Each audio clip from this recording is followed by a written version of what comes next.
जय Hind and hello guys, स्वागत है आपका आपके अपने YouTube चैनल ज्ञानदेह होस्ट में। और इस वीडियो में मैं आपको बताने वाला हूं power grid corporation of India limited यानी कि PGCIL engineer trainee online form 2024 के बारे में कि कैसे आपको ये फॉर्म फिलअप करना है। तो आप इस वीडियो को देखते रहिए, यहाँ पर आपको स्टेप बाय स्टेप पूरी जानकारी दी जाएगी। एंड गाइज मैं आपको यहाँ पर ये विश्वास दिला सकता हूँ कि अगर आपने इस वीडियो को देख करके फॉर्म को भरा तो आपसे कोई भी मिस्टेक नहीं होगी। अब चलिए शुरू करते हैं। गाइज अगर आपने अभी तक चैनल को सब्सक्राइब नहीं किया तो चैनल सब्सक्राइब करके बेल आइकन को ऑन कर ले और साथ ही साथ वीडियो को लाइक भी कर दे। और इसके बाद गाइज वीडियो के डिस्क्रिप्शन में जो मैंने लिंक दिया है, हमारी ऑफिशियल वेबसाइट jobsgyan.in का लिंक है। ये लिंक आपको ओपन करना अनिवार्य है। जैसे ही आप इसको ओपन कर लेंगे तो आपको जानने को मिलेगा कि इंजीनियर ट्रेनिंग के 381 पोस्ट निकाले हैं। एज लिमिट 18 से 28 साल के बीच रखी गई है। एप्लीकेशन फीस की अगर बात करें तो जनरल OBC को 500 रुपये एप्लीकेशन फीस पे करनी होगी। SC ST PWD यानी कि पर्सन विद डिसेबिलिटी यानी कि विकलांग और एक्स सर्विसमैन के लिए कोई फीस नहीं है। ये सभी कैटेगरी कैंडिडेट फ्री में अप्लाई कर पाएंगे। एंड गाइज आप लोग इस एप्लीकेशन फॉर्म को 12 जून 2024 से लेकर के 4 जुलाई 2024 तक भर पाएंगे। नीचे आप एलिजिबिलिटी में देख सकते हैं कि कौन से डिसिप्लिन के लिए कितनी वैकेंसी, अप्लाई करने के लिए एग्जैक्टली क्या क्वालिफिकेशन मांगी है। तो ये सभी इन्फॉर्मेशन चेक करने के बाद आप यहाँ पर इंपॉर्टेंट लिंक के सेक्शन में आएंगे और आपको यहाँ पर ऑफिशियल नोटिफिकेशन PDF के ऊपर क्लिक करके इसके नोटिफिकेशन को ओपन करना है, जहां पर आपको और भी डिटेल में जानने को मिलेगा कि एग्जैक्टली क्या क्वालिफिकेशन मांगी है और उसके अप्लाई करने पर आपको जो क्वालिफिकेशन के ऑप्शन है वो क्या क्या है। जैसे कि अगर मैं बात करूं आपका BTech और ये जो आपकी क्वालिफिकेशन है ये है आपके electrical, electronics, civil, computer science, इसके लिए तो जो ऑप्शन में आपके अन्य डिसिप्लिन है वो भी यहाँ पर आपको दिए गए हैं। तो अगर आपने इनमें से किसी भी डिसिप्लिन में आपकी BTech की है या फिर BSc की है तो आप अप्लाई करने के लिए एलिजिबल है। और ध्यान दीजिए कि आपकी परसेंटेज कम से कम 60% रहनी चाहिए। तो ये सभी इन्फॉर्मेशन आपने यहाँ पर चेक कर ली। अब बात करते हैं कि कैसे आपको अप्लाई करना है। इसमें आपका एक चीज़ मिस हो गया कि जब आप अप्लाई करेंगे तो मेन क्वालिफिकेशन के साथ में आपके पास जो गेट 2024 है वो भी क्वालिफाइड होना चाहिए। अब गाइज आप यहाँ पर इंपॉर्टेंट लिंक के सेक्शन में अप्लाई ऑनलाइन लिंक ओपन कीजिए। इसको ओपन करने के बाद आपके सामने ये वाला इंटरफेस आएगा जैसा कि आप वीडियो में देख सकते हैं। अभी यहाँ पर कैंडिडेट लॉगिन का ऑप्शन है और ईमेल और मोबाइल का नंबर दिया है। तो आप यहाँ पर किस माध्यम से लॉगिन होना चाहते हैं, ईमेल या मोबाइल, जो भी माध्यम आप इस्तेमाल कर रहे हैं वही आप यहाँ पर सेलेक्ट करके जानकारी भर दे। अगर ईमेल तो ईमेल और अगर मोबाइल तो मोबाइल। एंड यहाँ पर मैं आपको ये भी बता दूं कि अगर आपने इस वेबसाइट का इस्तेमाल करके पिछले 2-3 साल के अंदर कोई फॉर्म भरा है तो आपका अकाउंट बना हुआ है, आपको दोबारा से रजिस्ट्रेशन करने की आवश्यकता नहीं है। आप उसी का इस्तेमाल करके लॉगिन हो जाइएगा। जैसे कि आप देख सकते हैं कि कैंडिडेट लॉगिन का ऑप्शन है। पर गाइज अगर आप फ्रेशर है तो आपको न्यू रजिस्ट्रेशन के ऊपर क्लिक करना है। अब इसके ऊपर क्लिक करने के बाद आप आपकी वो ईमेल आईडी डालेंगे जो कि आपको रजिस्टर करनी है। फिर ईमेल आईडी को दोबारा डाल करके वेरीफाई करेंगे एंड देन आप यहाँ पर अल्टरनेट ईमेल आईडी के अंदर कोई अन्य ईमेल आईडी देंगे। फिर आप मोबाइल नंबर डालेंगे। मोबाइल में आपको बिना 0 और +91 का इस्तेमाल करके जो 10 डिजिट का नंबर है वही डालना है। इसके बाद अन्य मोबाइल नंबर जो आप देना चाहते हैं वो डालेंगे और ये जो कैप्चा कोड आपकी डिस्प्ले के ऊपर आ रहा है जो कि सबके सामने अलग अलग आएगा वो आपको यहाँ पर डालना है।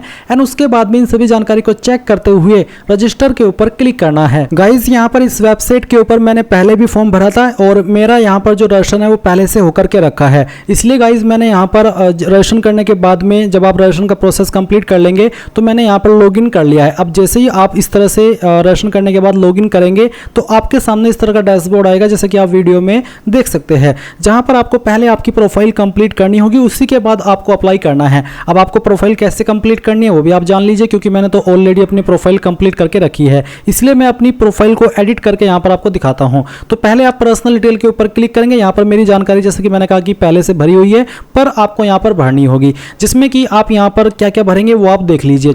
आप यहाँ पर आपका नेम ऑफ कैंडिडेट यानी कि आपको आपका नाम भरना है और ये नाम आपका 10th के सर्टिफिकेट के अकॉर्डिंग होना चाहिए, बिल्कुल ऐसा ही जैसे कि 10th के सर्टिफिकेट में दिया गया है। गार्जियन टाइप में आप बताइए कि फादर हस्बैंड यानी कि आप फादर का नाम दे रहे हैं या फिर आपके पति का नाम दे रहे हैं। अगर आप फीमेल है तभी आप यहाँ पर हस्बैंड सेलेक्ट करेंगे, अगर आप मेल है तो आपको फिर फादर का ही ऑप्शन सेलेक्ट करना है। इसके बाद आपको मदर्स नेम डालना है एंड देन आप यहाँ पर डेट ऑफ बर्थ सेलेक्ट कर लेंगे कैलेंडर के ऊपर क्लिक करके। फिर आपको यहाँ पर आपका जेंडर सेलेक्ट करना है। माइनॉरिटी कम्युनिटी, क्या आप माइनॉरिटी कम्युनिटी से आते हैं। अगर आप आते हैं तो आपको बताना होगा कि आपकी माइनॉरिटी कम्युनिटी कौन सी है, जो कि यहाँ पर आपको ऑप्शन आपके डिस्प्ले पर दिए गए हैं। अगर आप माइनॉरिटी से नहीं आते हैं तो फिर आप नॉट एप्लीकेबल को क्लिक कीजिएगा। इसके बाद आपको आपकी कंट्री सेलेक्ट कर लेनी है, जो कि इंडिया रहेगी, एंड देन नेशनलिटी के अंदर आप इंडियन सेलेक्ट कर लेंगे। इसके बाद में गाइज यहाँ पर डोमिसाइल स्टेट, यानी कि आप कौन सी स्टेट के स्थायी निवासी है, वो स्टेट आपको सिलेक्ट कर लेनी है। फिर आता है कि इज रियोट विक्टिम, यानी कि क्या आप दंगा प्रभावित है, अगर हाँ तो यस, नहीं तो आप नो करेंगे। फिर आता है मैरिटल स्टेटस, तो आपको बताना है कि आपको मैरिटल स्टेटस क्या है, अनमैरिड, मैरिड, विडोड, सेपरेटेड या फिर विडोवर। तो जो भी है बेसिकली वो आप सेलेक्ट कर लीजिए। मैं अनमैरिड हूँ इसलिए यहाँ पर मैं अनमैरिड सेलेक्ट कर लेता हूँ। फिर गाइज आपको क्या करना है, जैसे कि मैंने आपको बताया कि मेरी प्रोफाइल पहले से बनी हुई है, तो मैं यहाँ पर अपडेट के ऊपर क्लिक करके इसको अपडेट करूंगा। आपको यहाँ पर सेव का ऑप्शन मिलेगा, आपको यहाँ पर इसको सेव करना होगा।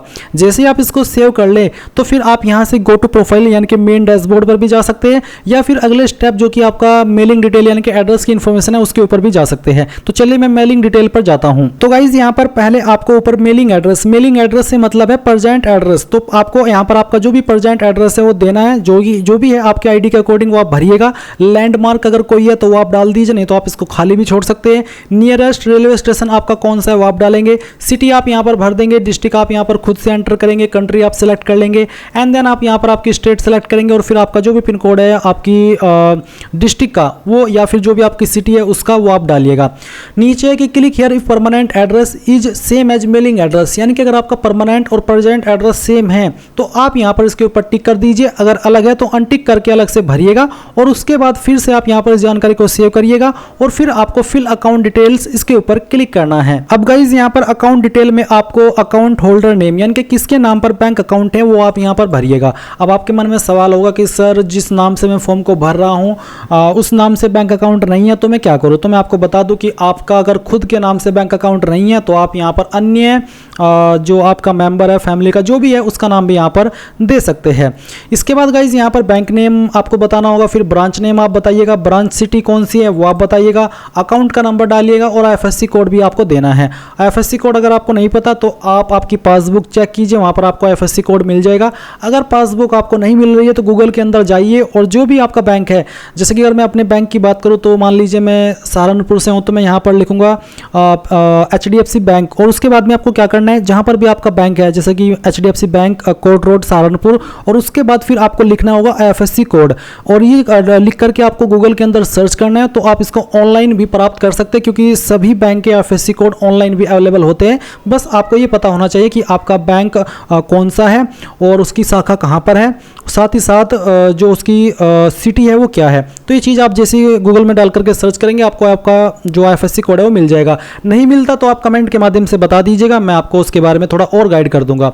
अब ये इन्फॉर्मेशन भरने के बाद आप यहाँ पर इसको सेव कर दीजिए, और फिर आपको fill Power Grid relative detail इसके ऊपर जाना है। अब यहाँ पर ऑप्शन है पावर ग्रिड रिलेटिव डिटेल। अब ये क्या है, तो गाइज ये है कि अगर आपका कोई रिलेटिव पावर ग्रिड के अंदर यानी कि PGCIL के अंदर ऑलरेडी काम करता है तो आप यहाँ पर ऐड न्यू रिलेटिव इसके ऊपर क्लिक करेंगे, और फिर आपको नेम ऑफ रिलेटिव यानी कि जो आपके रिश्तेदार है उनका नाम क्या है वो आपको देना होगा।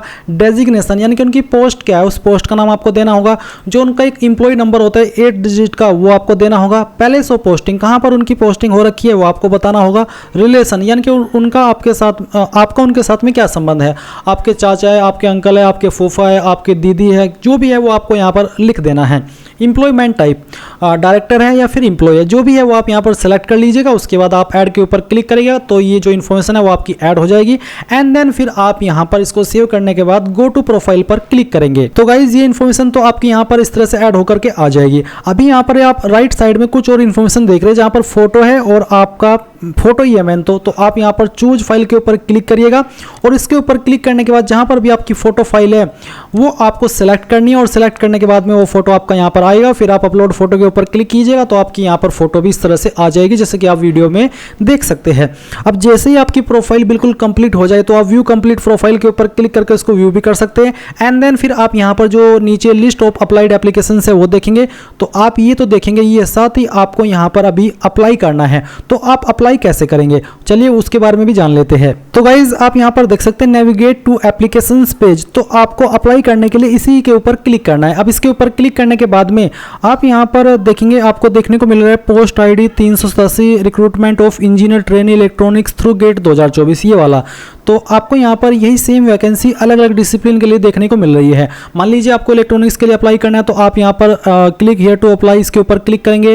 आपको कंप्यूटर साइंस के लिए अप्लाई करना है तो इसके ऊपर क्लिक करेंगे, और यहाँ पर जो आपका नेक्स्ट है और सिविल के लिए अप्लाई करना है तो इसके ऊपर क्लिक करेंगे, इलेक्ट्रिकल पर अप्लाई करना है तो इसके ऊपर। तो बेसिकली कहने का यही मतलब है कि आपको जिसके लिए भी अप्लाई करना है उसी के सामने आपको क्लिक हियर टू अप्लाई इसके ऊपर क्लिक करना है। अब जैसे आप इसके ऊपर क्लिक करते तो आपको यहाँ पर I have read the instructions, इसके ऊपर टिक करना है। एंड देन जो इन्फॉर्मेशन अभी आपने प्रोफाइल क्रिएट करते समय भरी थी वो सभी आपके सामने है। आपको यहाँ पर एक एक करके इनको चेक तो करना ही है, साथ ही साथ कुछ और इन्फॉर्मेशन आपको देनी है।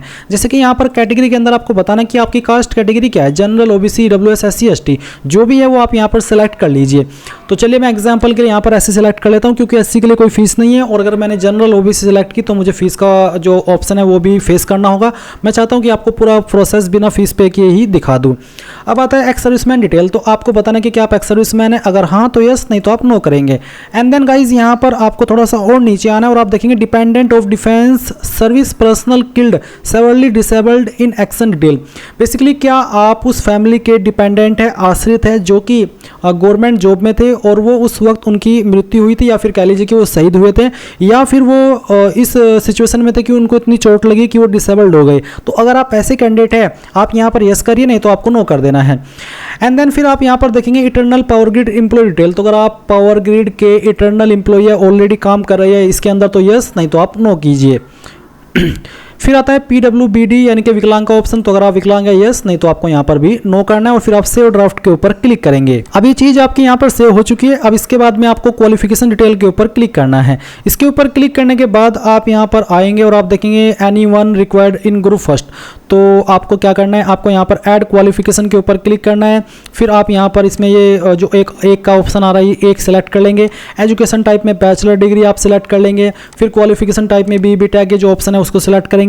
डिसिप्लिन आपका क्या है वो आप सिलेक्ट कर लीजिए। फिर कोर्स टाइप फुल टाइम रहेगा। इसके बाद गाइज यहाँ पर परसेंटेज और मार्क्स है, तो यहाँ पर आप आपकी परसेंटेज डालेंगे और यहाँ पर विद 2 डेसिमल प्लेसेस, यानी कि बाद में आपको जो पॉइंट में आता है वो भी देना है।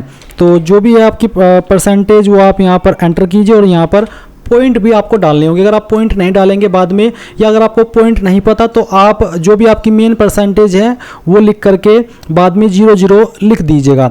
उसके बाद में आप देखेंगे डिवीज़न, तो आपकी डिवीज़न क्या है, फर्स्ट सेकंड थर्ड वो आप लिख दीजिए। जिनके 60+ परसेंटेज होते हैं वो फर्स्ट डिवीज़न में आते हैं, एंड जिनके 45 से लेकर के 59 के बीच में होते हैं वो सेकेंड डिवीज़न में आते हैं, और जिनके 33 से लेकर के 45 के बीच में रहते हैं वो थर्ड डिवीज़न में आते हैं, और जिनके 90+ होते हैं वो डिस्ट्रिक्शन में आते हैं। तो आप यहाँ पर जो भी इन जो मैंने आपको एक्सप्लेन किया उसके अकॉर्डिंग डाल दीजिएगा।